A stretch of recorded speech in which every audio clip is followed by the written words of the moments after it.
ఒక కోతి తన సంపాదన తన ఆహారం అయితే, కోతి ఎప్పుడు ఒంటరిగా తన సంపాదన కోసం పరుగులెట్టదు. తనకు తెలిసిన ఆ కుటుంబం మొత్తాన్ని తీసుకొని తన సంపాదన కోసం, తన ఆహారం కోసం వెళ్తుంది.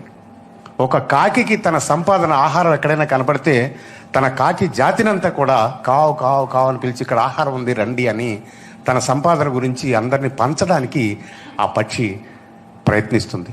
అలాగే ఒక చీమకి తన సంపాదన, తన ఆహారాన్ని ఎక్కడైనా గమనిస్తే తన జాతి మొత్తాన్ని తీసుకొని రండి, ఇక్కడ మన సంపాదన ఉంది, మన ఆహారం ఉందని.